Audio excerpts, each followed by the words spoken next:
Yes student, हमारा topic चल रहा है ट्रांसजेनिक प्लांट और हम समझ रहे हैं कि ट्रांसजेनिक प्लांट किस तरह से कंस्ट्रक्ट किए जाते हैं। ट्रांसजेनिक प्लांट में हमने प्लांट के जीनोम में किस तरह से पहुंचाया है हमारा डिजायरेबल जीन।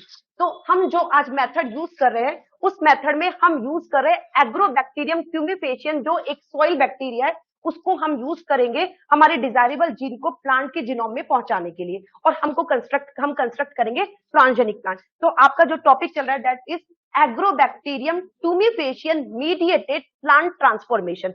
क्या टॉपिक चल रहा है? Agrobacterium tumefaciens mediated plant transformation, जिसमें आप प्लांट को ट्रांसफॉर्म करोगे, ट्रांसजेनिक बनाओगे, प्लांट पे डिजायरेबल जीन इंसर्ट करोगे with the help of agrobacterium tumefaciens bacteria. Yes, पहले मैं आपको एक्सप्लेन करूंगी कि आपने एग्रोबैक्टीरियम ट्यूमिफेशियन को एज अ वेक्टर क्यों यूज किया, इसमें कौन सी नेचुरल फिनोमिनन होती है, नेचुरल कौन से करेक्टरिस्टिक्स होते हैं कि हम इस बैक्टीरिया को यूज कर सकते हैं in RDT, in recombinant DNA technology, in genetic engineering. तो मैं आपको पहले नेचुरल प्रोसेस समझा रही हूं कि एग्रोबैक्टीरियम ट्यूमिफेशियन किस तरह से नेचुरली प्लांट सेल को इंफेक्ट करता है। पहले आप नेचुरल वे समझोगे, फिर जब आपको ये नेचुरल फिनोमिनन समझ में आएगा एग्रोबैक्टीरियम का, फिर हम इसको यूज करेंगे इन आर जेनेटिक इंजीनियरिंग। तो फर्स्ट मेरा टॉपिक है, मैं आपको समझा रही हूं क्या नेचुरली एग्रोबैक्टीरियम ट्यूमिफेशियन किस तरह से प्लांट सेल को इंफेक्ट करता है, तब आपको समझ में आएगा इसका use in genetic engineering. Okay student, देखिए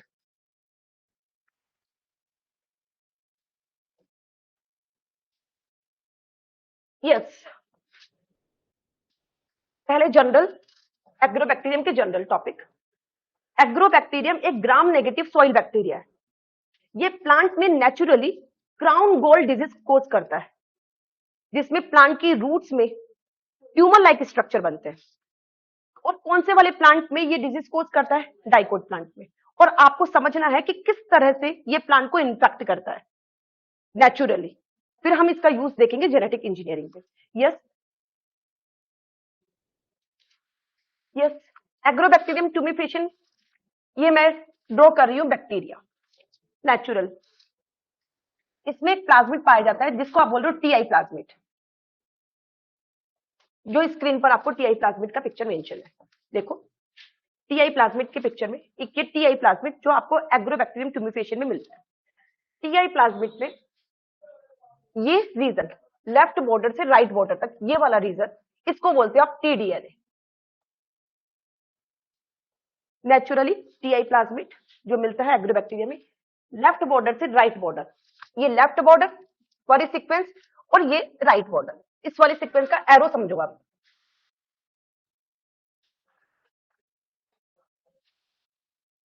इस तरह से इसको बोलते हैं आप डायरेक्ट रिपीट्स। का मतलब देखो यहां पर 20 से 25 बेस पेयर की, जैसे मानो 20 से 25 बेस पेयर की रिपीट की सीक्वेंस ए टी सी जी, ऐसे 20 से 25 पेयर, 20 से 25 बेस पेयर है।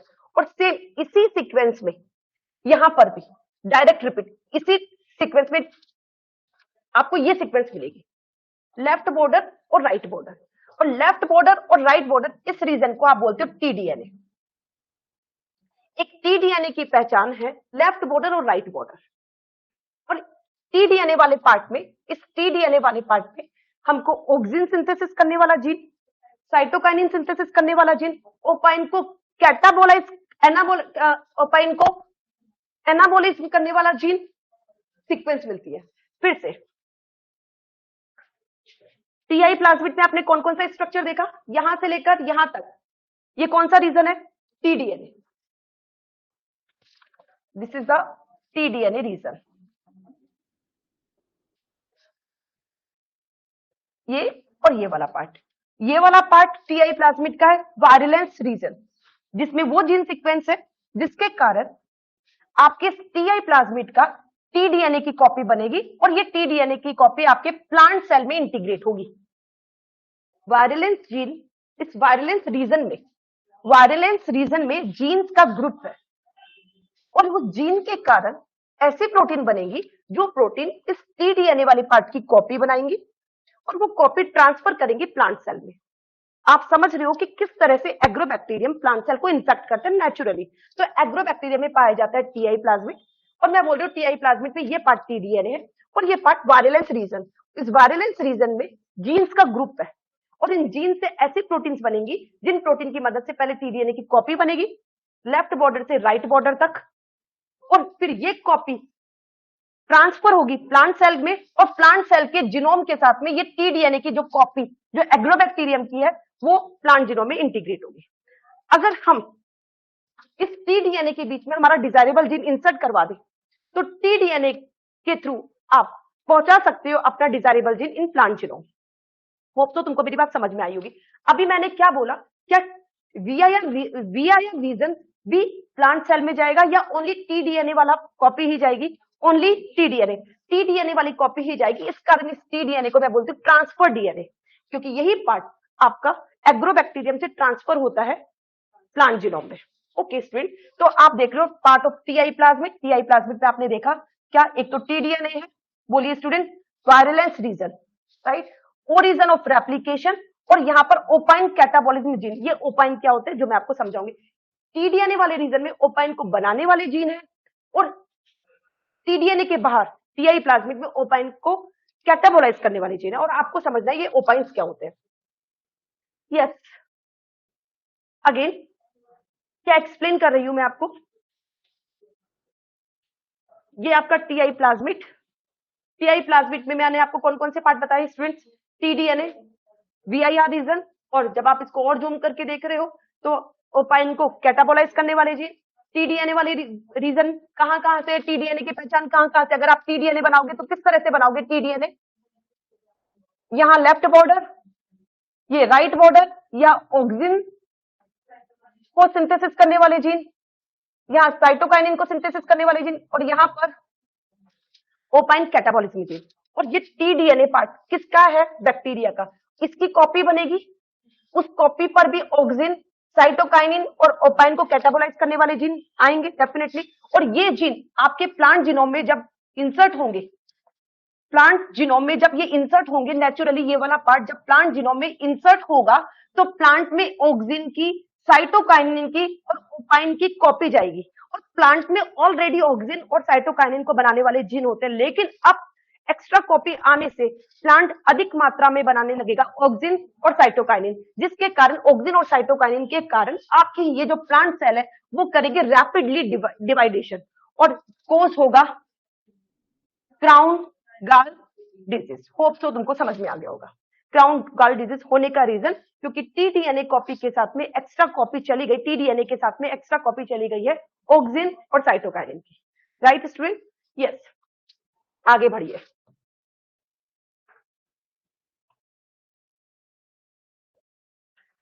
ओके, और मैं आपको एक्सप्लेन कर रही थी ये ओपाइंस क्या होते हैं। फर्स्ट ओपाइंस को समझो, ओपाइंस पर कई बार क्वेश्चंस बनते हैं। टीडीएनए रीजन में ओपाइन को एनाबोलाइज करने वाले जीन है और यहां पर ओपाइंस को कैटाबोलाइज करने वाले जीन है, इसको हम समझते हैं। ओपाइंस क्या होते हैं, opines are derivatives of amino acid synthesised by opine. इन लग रहा है ना, ओपाइन जो किससे डिराइव्ड होते हैं, अमीनो एसिड से, जो एक तरह से एनर्जी सोर्स की जैसे काम करते हैं फॉर बैक्टीरियल सेल्स। ओपाइंस डेरिवेटिव्स होते हैं अमीनो एसिड के और सिंथेसाइज होते हैं कौन से रीजन के द्वारा, टीडीएनए, क्योंकि टीडीएनए में ओपाइन को एनाबोलाइज करने वाला जीन है, ओपाइंस को बनाने वाला जीन है। Ti plasmid classified according to opine produce, जैसे कुछ में नोपालाइन, ओपाइंस की वैरायटी होती है, नोपालाइन, ऑक्टापाइन, एग्रोपाइन। अगर नोपालाइन और सबका मीन क्या है, ओपाइंस क्या है, ओपाइंस का नाम आते ही कार्बन नाइट्रोजन के सोर्स इज द ओपाइंस, जो एग्रोबैक्टीरियम सेल कंस्ट्रक्ट करती है। राइट स्टूडेंट, आगे बढ़िए। अब तुमको समझना है किस तरह से एग्रोबैक्टीरियम टीडीएनए की कॉपी बनाएगी और वो टीडीएनए की कॉपी ट्रांसफर होगी प्लांट सेल जीनोम में नेचुरली।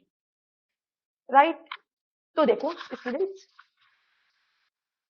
ये सारा काम कौन सा वाला, टीडीएनए की कॉपी बने और ये कॉपी ट्रांसफर हो और किसमें इंटीग्रेट हो जाए, प्लांट जीनोम में। ये सब कंट्रोल्ड होता है इस VIR रीजन में। ये सारा, अगर तुमने VIR रीजन को डिलीट कर दिया, रिमूव कर दिया फ्रॉम TI प्लाज्मिड, तो TDNA की कॉपी भी नहीं बनेगी और इसका ट्रांसफर भी नहीं होगा। तो पहले आपको समझना है कि ये VIR रीजन, इसमें कौन से वाले जीन होते हैं जो TDNA की कॉपी भी बनाते हैं, इसको ट्रांसफर भी करवाते हैं और प्लांट जीनोम में इसको इंटीग्रेट करवाते हैं। तो फर्स्ट मैं आपको एक्सप्लेन करना चाहती हूँ VIR रीजन। देखिए स्टूडेंट,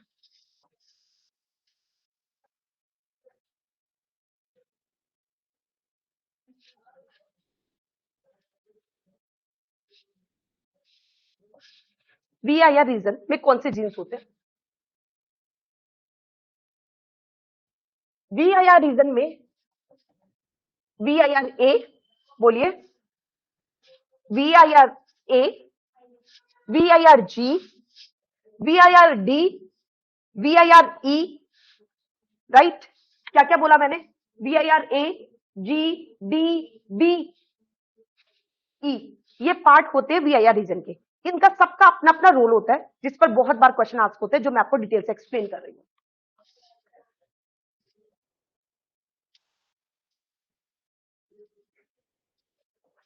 नेचुरली प्लांट में, डाइकोट प्लांट में इंजरी हुई,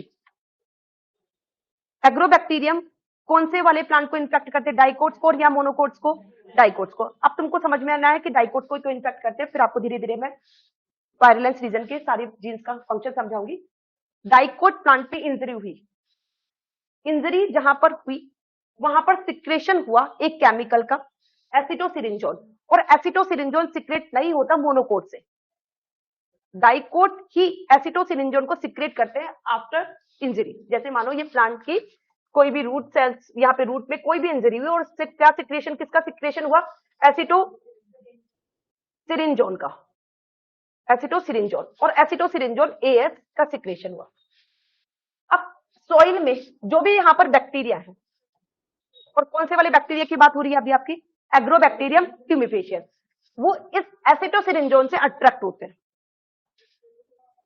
एसिटोसिरिंजोल सिक्रेट हुआ by the plant cell, activate किया उन्होंने इस सॉइल बैक्टीरिया के कौन से वाले प्रोटीन को, कौन से वाले जीन को? VIRA को। और VIRA की स्टोरी सुनो, ये आपकी एग्रोबैक्टीरियम सेल, एग्रोबैक्टीरियम सेल पर एक रिसेप्टर पाए जाते हैं, और ये रिसेप्टर जिस प्रोटीन से बनते हैं उस प्रोटीन को आप बोलते हो VIRA। तो VIRA किसके जैसे काम कर रही है? रिसेप्टर, और इस रिसेप्टर पे बाइंड करते हैं, इस रिसेप्टर पे बाइंड करेंगे एसिटोसिरिंजोल। तो एसिटोसिरिंजोल को किसने रिकॉग्नाइज किया? एग्रोबैक्टीरियम के कौन से वाले पार्ट ने रिकॉग्नाइज किया? तो आपने बोला VIRA। VIRA काम कर रहा है एक रिसेप्टर की जैसे, राइट? एग्रोबैक्टीरियम के ये जितने भी VIR है वो अभी सब इनएक्टिव है, लेकिन जब इनका एक्टिवेशन होगा तो ये TDNA की कॉपी बनाएंगे और इस TDNA की कॉपी को ट्रांसफर करेंगे इन प्लांट सेल। अब आपको ये समझना है कि एसिटोसिरिंजोल जब इंजर्ट प्लांट सेल ने सिक्रेट किया, उसके बाद में VIR जीन्स का किस तरह से एक्टिवेशन हो रहा है? सबसे पहले कौन सा वाला VIR जीन? VIRA, जो किसके जैसे काम कर रहा है? रिसेप्टर, और सारे VIR अभी आपके इनएक्टिव है, और VIR ने काम किया रिसेप्टर, राइट? अब आपके यहां पर ये एसिटोसिरिंजोल, ये सॉरी एग्रोबैक्टीरियम ट्यूमिफेशियन का DNA, और कौन सा वाला? एग्रोबैक्टीरियम ट्यूमिफेशियन का ये TI प्लाज्मिड, समझना होगा। और इस TI प्लाज्मिड पर VIR रीजन, और VIR रीजन के जो जीन्स है उनका एक्सप्रेशन नहीं हुआ अभी, क्योंकि उनका एक्सप्रेशन होते ही ये TDNA की कॉपी बना देंगे, लेकिन TDNA की कॉपी तब तक नहीं बनती जब तक ये VIR रीजन वाली प्रोटीन्स ना बन जाए, राइट? अभी केवल एक काम हुआ है, VIRA प्रोटीन का एक्टिवेशन। VIRA एक रिसेप्टर के जैसे काम कर रहा है और इसके पास है प्रॉपर्टी काइनेज। VIR के पास में कौन सी प्रॉपर्टी है? काइनेज। VI एसिटोसिरिंजोल ने किसको एक्टिवेट किया? VIR को, जो क्या है? एक कहां पर है? बैक्टीरिया की मेम्ब्रेन पर। VIR के पास कौन सी एक्टिविटी है? काइनेज। इस काइनेज एक्टिविटी से ये इस सेल में एक प्रोटीन होती है VIRG प्रोटीन, जो ऑलरेडी बनी हुई होती है, जो ट्रांसक्रिप्शन फैक्टर की जैसे काम करती है। इस प्रोटीन पर ये ऐड कर देता है VIRA, काइनेज एक्टिविटी, और काइनेज एक्टिविटी जिसके पास में होती है वो करता है फोस्फोराइलेशन।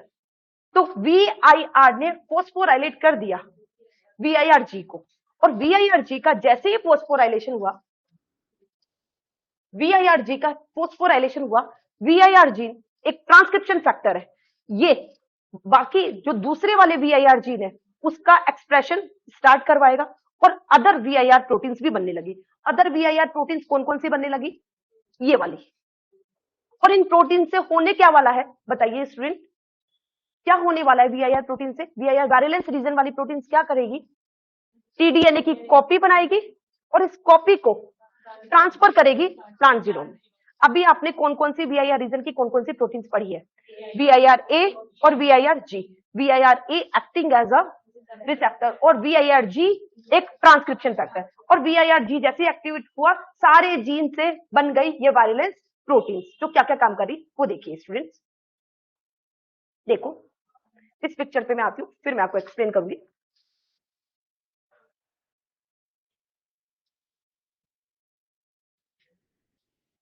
क्या एक्सप्लेन है यहाँ पर? VIRA जो एक मेम्ब्रेन प्रोटीन है, रिसेप्टर की जैसे काम कर रही है। किससे बाइंड हो रही है? ये एसिटोसिरिंजोन। और एसिटोसिरिंजोन कहां से सीक्रेट हुआ?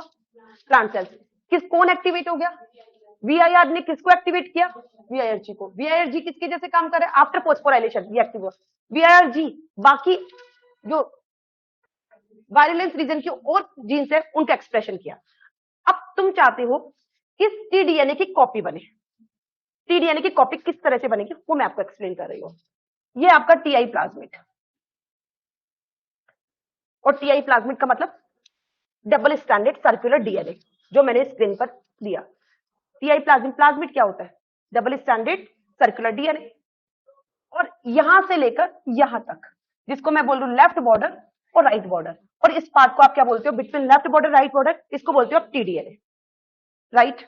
और आप चाहते हो कि इसकी कॉपी बने, और इसकी कॉपी बनेगी वायलेंस रीजन की प्रोटीन के द्वारा। कैसे बनेगी इसकी कॉपी वो देखिए।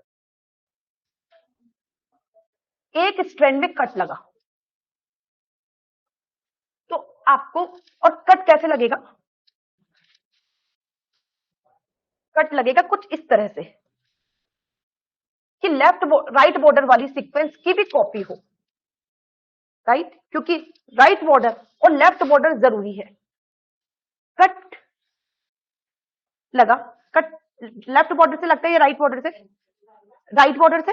तो कट लगा, और कट लगने के बाद में आपके दो एंड फ्री हुए, 3 प्राइम एंड और 5 प्राइम एंड।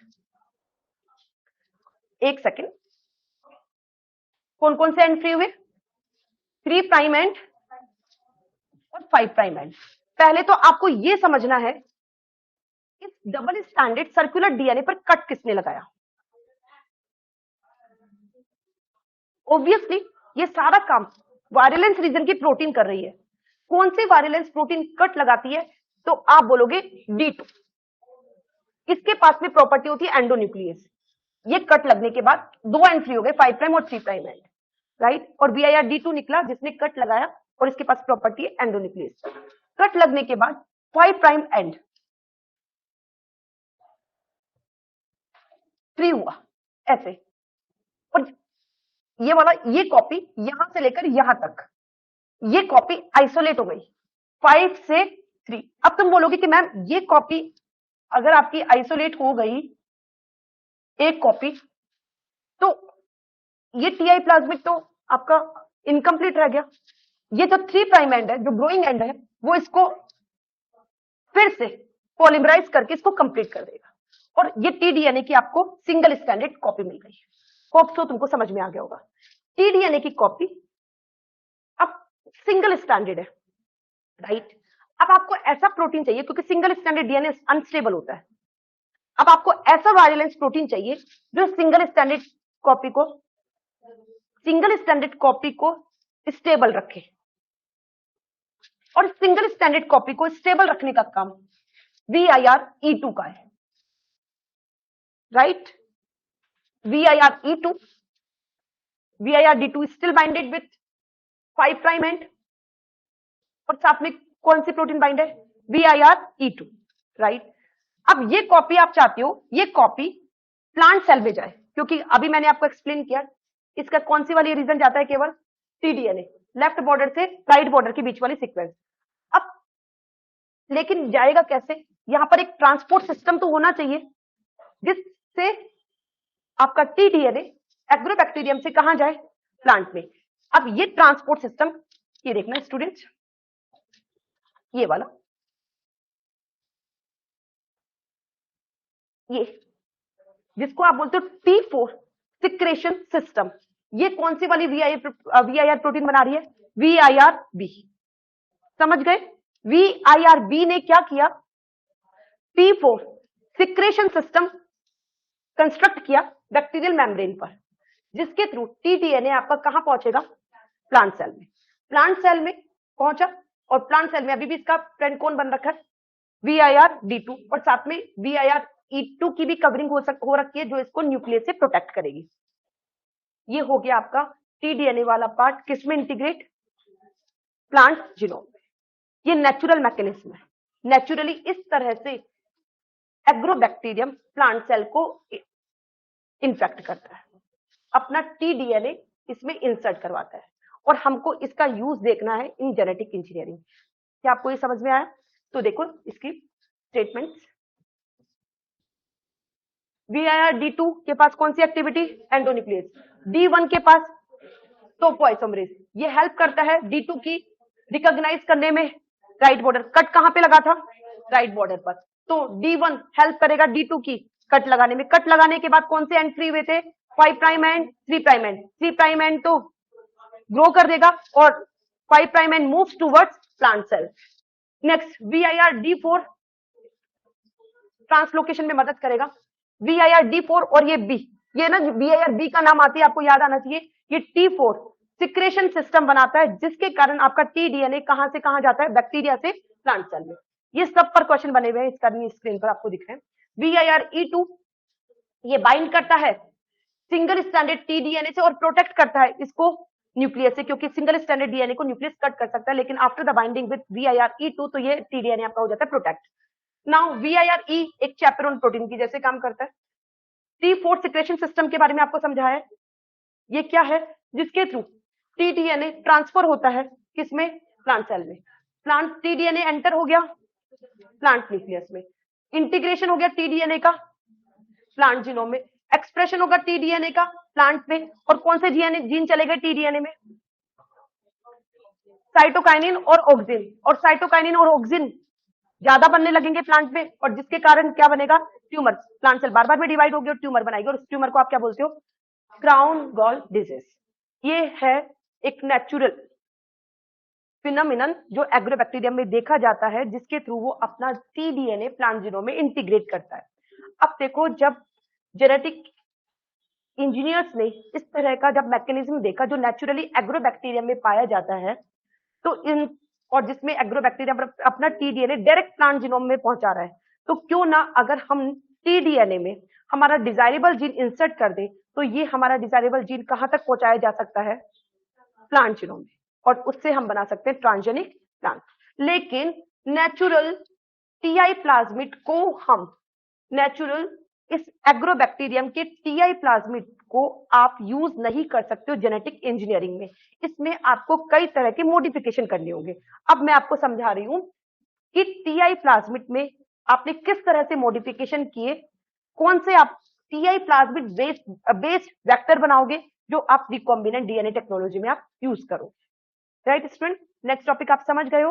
आप क्या करना चाहते हो? आप क्या टॉपिक है आपका? कि हम इस एग्रोबैक्टीरियम सेल को, इस एग्रोबैक्टीरियम ट्यूमिफिकेशन के TI प्लाज्मिड को, क्योंकि इस TI प्लाज्मिड के TDNA में हम क्या इंसर्ट करेंगे? TDNA। इसको हम यूज करेंगे जेनेटिक इंजीनियरिंग में। इसमें कौन कौन से हम चेंजेस करवाए और कौन से हमने वेक्टर कंस्ट्रक्ट किया है इसके बेस, तो वो हमारा टॉपिक चल रहा है। राइट स्टूडेंट, देखिए, yes,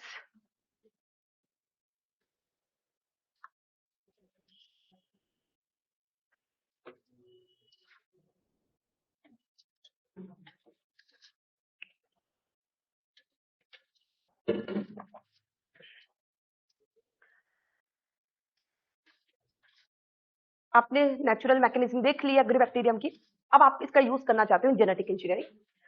TI plasmid derived vector system. TI plasmid use होता है, टीआई प्लाज्मिड जो एग्रीबैक्टीरियम में पाया जाता है, जिसमें कौन कौन से मेन रीजन होते हैं? एक है T DNA, next VIR gene, origin of replication, ये इसके मेन पार्ट है, राइट। टीआई प्लाज्मिड एक वेक्टर है। It is possible to insert desired DNA sequence into T DNA region. There are, लेकिन कुछ लिमिटेशन है इस टीआई प्लाज्मिड को एज ए वेक्टर यूज करने की। तो वो क्या लिमिटेशन है वो देखो, कि हम डायरेक्टली टीआई प्लाज्मिड को हम क्यों यूज नहीं कर पाते, वो मैं तुमको एक्सप्लेन कर रही हूँ।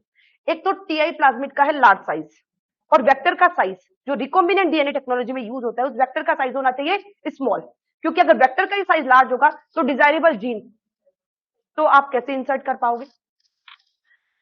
नेक्स्ट, इसके क्या ड्रॉबैक है रो टीआई प्लाज्मिड के, जो आप नेचुरल टीआई प्लाज्मिड के, और क्या कमियां है? एक तो लार्ज साइज, सेकंड क्या बता रहा है, ट्यूमर इंडक्शन प्रॉपर्टी। इसमें ऑक्सिन और साइटोकाइनिन को बनाने वाले जीन होते हैं। अगर ऑक्सिन और साइटोकाइनिन को सिंथेसाइज करने वाले जीन हमारी प्लांट सेल में चले जाएंगे, जिसको आप जेनेटिकली मॉडिफाइड करना चाहते हो, तो वो प्लांट सेल तो क्या कोज करने लगेगी? ट्यूमर। तो आपको उन दोनों जीन्स को, ऑक्सिन और साइटोकाइनिन वाले जीन को आपको क्या रिमूव करना होगा, जिस टीआई प्लाज्मिड को आप यूज कर रहे हो जेनेटिक इंजीनियरिंग में, right. Absence of unique RE site. Unique RE site, जैसे कि मैंने आपको बताया था, एक वेक्टर में होनी चाहिए restriction site, multiple restriction site. तो आपको जब टीआई प्लाज्मिड को आपको एज ए वेक्टर यूज करना होगा, then you have to add restriction site in this, ठीक है।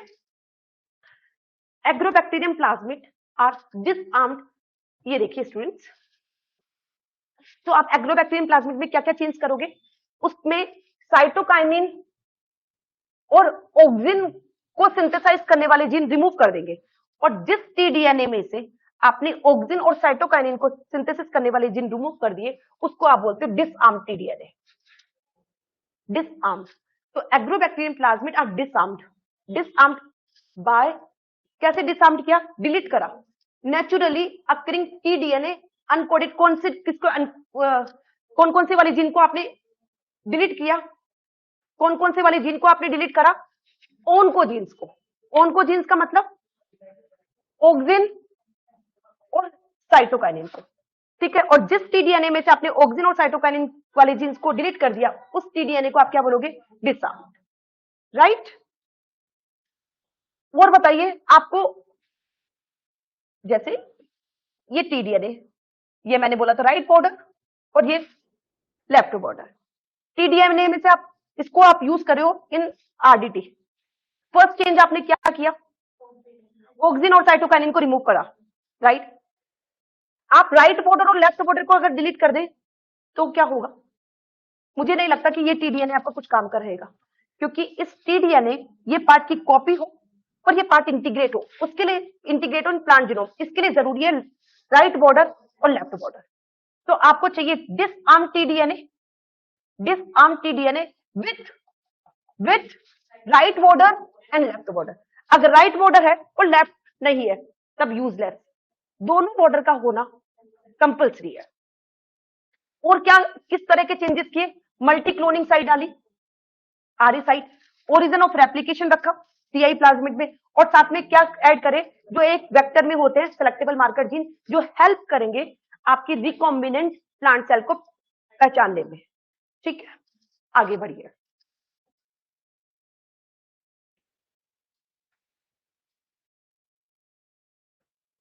यस,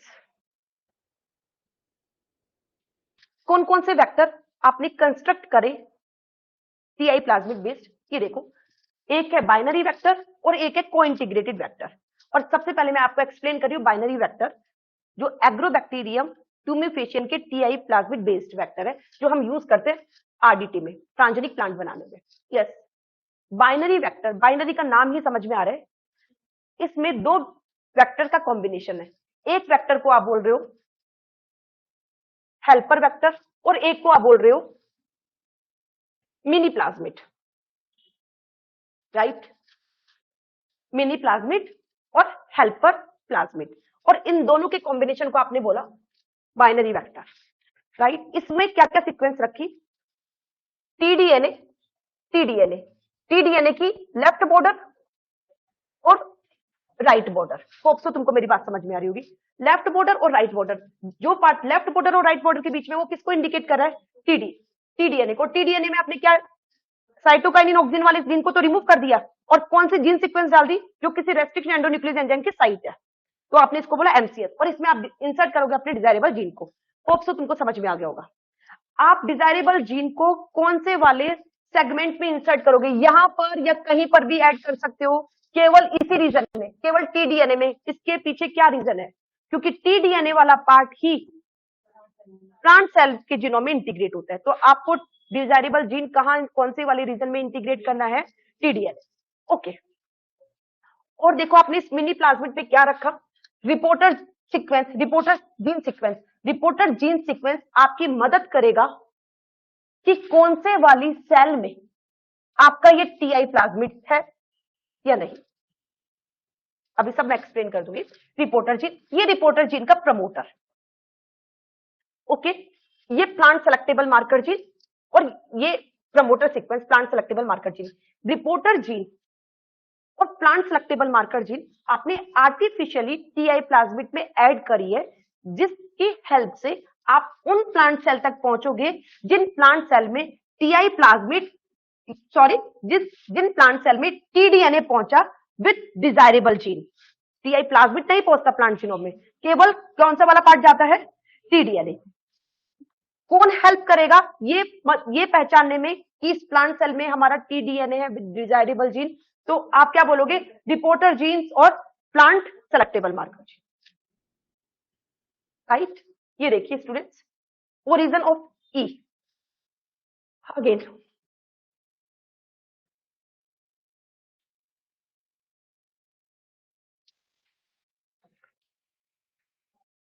ये आपकी एग्रोबैक्टीरियम सेल,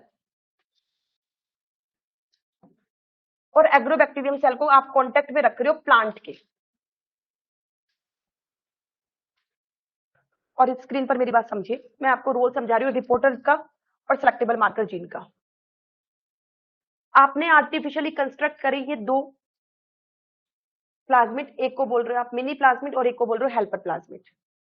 आप नोटिस करना, मिनी प्लाज्मिड में आपने केवल टीडीएनए वाला पार्ट रखा, और हेल्पर प्लाज्मिड में आपने वीआईआर रीजन रखा। ये आर्टिफिशियली कंस्ट्रक्टेड वेक्टर है। इन दोनों वेक्टर को आप पहले कहां इंसर्ट करवाओगे,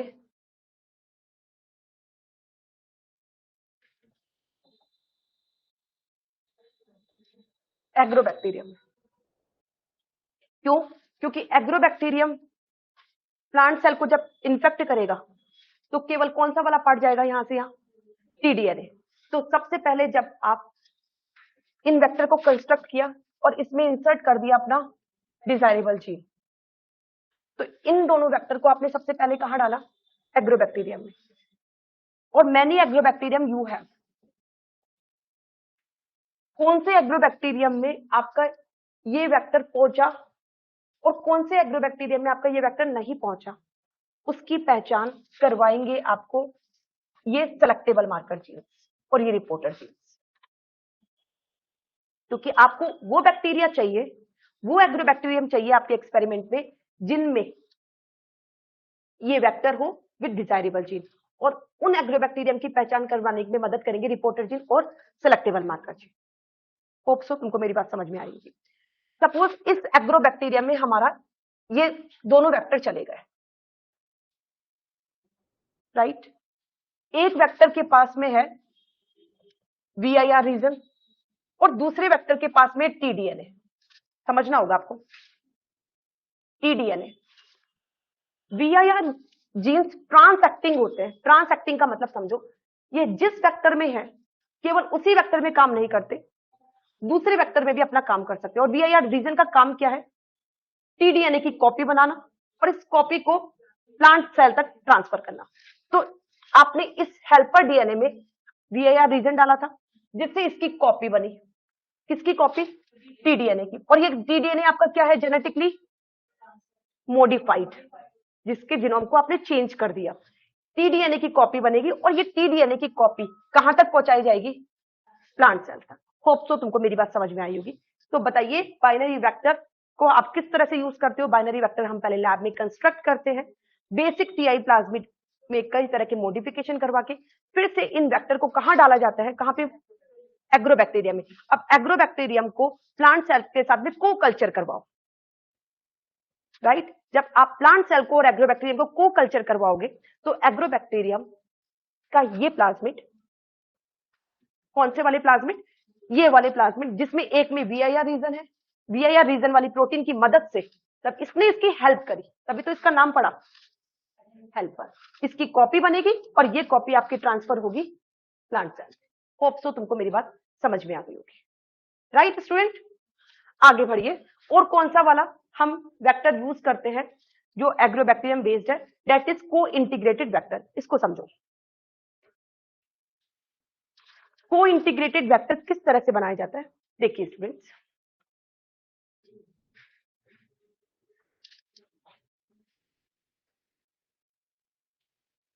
इस वाले वेक्टर को देखो, क्या इस वेक्टर में आपको को इंटीग्रेटेड जो दो वेक्टर के कॉम्बिनेशन से एक वेक्टर बनता है? जैसे बाइनरी वेक्टर में दो वेक्टर थे, एक हेल्पर और एक मिनी प्लाज्मिड। मिनी प्लाज्मिड में टीडीएनए था और हेल्पर में वीआईआर रीजन। अब को इंटीग्रेटेड वेक्टर क्या है? ये वाला वेक्टर देखिए स्टूडेंट्स, इसमें है origin of replication, kanamycin resistant gene, neomycin gene और एम्पिसिलिन रेजिस्टेंट जीन। अभी बिल्कुल समझ में आ जाएगा कि को इंटीग्रेटेड वेक्टर किस तरह से डिजाइन किया जाता है।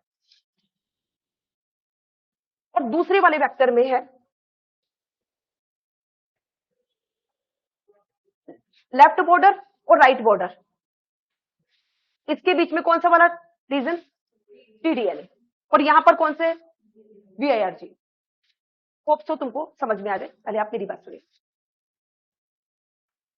आप अभी आप देख रहे थे कि कुछ ड्रॉबैक्स है नेचुरल टीआई प्लाज्मिड को यूज करने के। क्या क्या ड्रॉबैक्स है? कि उसमें सेलेक्टेबल मार्कर जीन सीक्वेंस नहीं है, मल्टी क्लोनिंग साइट नहीं है। तो आपको ऐसा वेक्टर कंस्ट्रक्ट करना है जिसमें सेलेक्टेबल मार्कर जीन सीक्वेंस भी हो और मैनी क्लोनिंग साइट्स भी हो। तो वो आप कैसे बना रहे हो वो देखिए। ये एक नॉर्मल आपने वेक्टर लिया इकोलाई बेस्ड, जिसमें origin of replication, neomycin resistance gene, ampicillin resistance gene और यहां पर आदि साइट। होप सो तुमको समझ में आ जाए। और यहां पर आपने ऐड कर दिया अपना डिजायरेबल चीज इस वाले में, ठीक है? अब तुम बोलोगे कि मैम आपने जब डिजायरेबल जीन इसमें इंसर्ट करा तो आप केवल इसी वेक्टर को क्यों यूज नहीं कर लेते प्लांट सेल को ट्रांसफॉर्म करने में? लेकिन मैं इस वेक्टर को कैसे यूज कर सकती हूँ? प्लांट सेल इसको क्यों अपटेक करेगा? प्लांट सेल में जीनोम आप किसके थ्रू पहुंचा सकते हो एक्यूरेट? टीडीएनए के थ्रू। और यहां पर आप टीडीएनए में इंसर्ट नहीं कर रहे हो। अब इस पार्ट को किस तरह से आप टीडीएनए के बीच में लेकर आओगे वो मैं आपको एक्सप्लेन कर रही हूं। देखिए स्टूडेंट्स,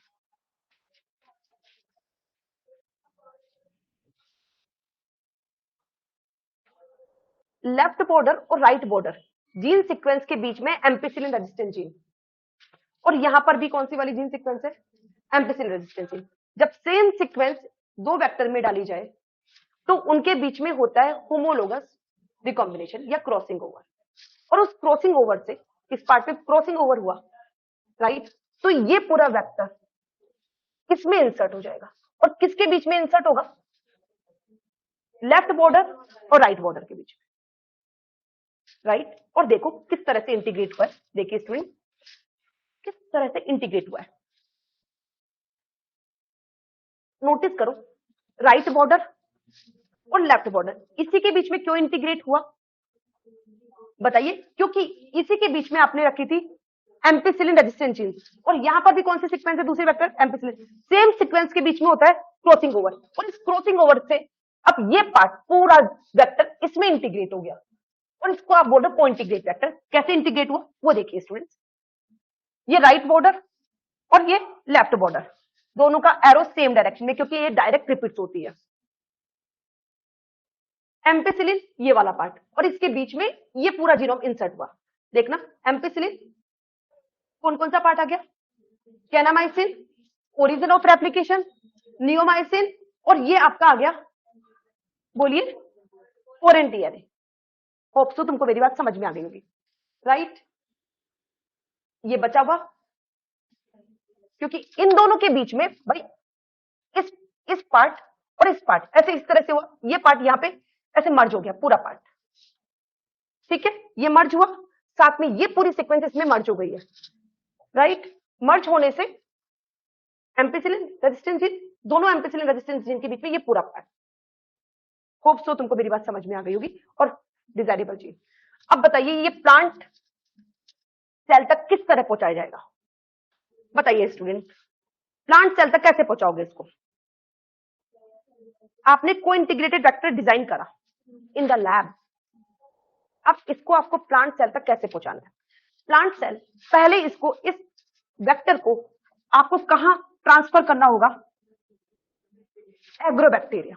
और एग्रोबैक्टीरिया में ये सपोज आपका पूरा वेक्टर चला गया, इस वेक्टर में VIR रीजन भी है, VIR रीजन भी है, और VIR रीजन हेल्प करेगी लेफ्ट बॉर्डर और राइट बॉर्डर की पहले की सीक्वेंस को पहले कॉपी करेगी, और ये कॉपी को कहां तक पहुंचाएगी, आपकी प्लांट सेल तक। आप को कल्चर करवाओगे इस एग्रोबैक्टीरियम की, किसके साथ में, कौन से प्लांट के कौन से सेल के साथ में, प्लांट सेल के साथ में। को कल्चर करवाने के बाद इसकी TDNA की कॉपी बनी, और कॉपी आपकी कहां ट्रांसफर कर दी जाएगी, प्लांट सेल में। तो इस तरह से हम यूज करते हैं एग्रोबैक्टीरियम को यूज करते हैं अपने डिजायरेबल जीन को प्लांट जीनोम तक पहुंचाने। राइट स्टूडेंट, देखिए कुछ ड्रॉबैक्स हैं, कुछ कमियां हैं। एक सबसे बड़ी कमी होती है एग्रोबैक्टीरियम ट्यूमिफेशन की, जिसको मैं समझा रही हूं आपको पोजीशन इफेक्ट से। आप जब डिजायरेबल जीन प्लांट जीनोम में इंसर्ट करा और सपोज आपका डिजायरेबल जीन यहां पहुंच गया, डिजायरेबल जीन आपकी डिजायरेबल जीन की कॉपीज पहुंच गई। सपोज ये डिजायरेबल जीन एक ऐसे प्रमोटर के कांटेक्ट में आ गया है जो बहुत वीक प्रमोटर है, या ऐसे एरिया में आपका डिजायरेबल जीन इंसर्ट हो गया है जो हेटेरोक्रोमेटिन है, टाइटली पैक है, तो आपका डिजायरेबल जीन का तो एक्सप्रेशन, डिजायरेबल जीन पहुंचने के बाद भी उसका एक्सप्रेशन नहीं हुआ, क्योंकि उसने गलत पोजीशन पर वो इंटीग्रेट हो गया। तुमको मेरी बात समझ में आ रही होगी, इसको बोलते हैं पोजीशन इफेक्ट। अगेन, जब आप डिजायरेबल जीन इंसर्ट करवा चुके हो प्लांट में, तो क्या क्या प्रॉब्लम होती है, सबसे बड़ी प्रॉब्लम होती है पोजीशन इफेक्ट। पोजीशन इफेक्ट में सपोज वो ऐसी पोजीशन पर पहुंच गया प्लांट जीनोम के, जिस पोजीशन में वो पोजीशन है हेटेरोक्रोमेटिक, तो वो हेटेरोक्रोमेटिक वाला रीजन ट्रांसक्राइब नहीं होता, तो इस जीनोम, ये जो डिजायरेबल जीन है आपकी, वो एक्सप्रेस नहीं होगी। अगर होपफुली अगर वो ऐसी लोकेशन पे पहुंच जाए जो अपने आप को एक्टिव कर रखे, एक्सप्रेस करे, तब तो इसकी प्रोटीन एक्सप्रेस होगी, ठीक है। दूसरा प्रॉब्लम क्या होती है कि जब डिजायरेबल जीन प्लांट जीनोम में पहुंचता है तो उसकी हो जाती है साइलेंसिंग। तो ये कुछ ड्रॉबैक्स है, तो वो हम ओवरकम करते हैं। तो सबसे समझिए ये पोजीशन इफेक्ट क्या है, effect on the express gene when its location is change. अगर ये यूक्रोमेटिन रीजन में आएगी तो हाईली एक्सप्रेस होगा, और अगर हेटेरोक्रोमेटिन रीजन में बैड लक इंटीग्रेशन हो गया तो इसका एक्सप्रेशन लो होगा, और इसको आप बोलते हो position effect. Hope so student समझ में आ गया होगा।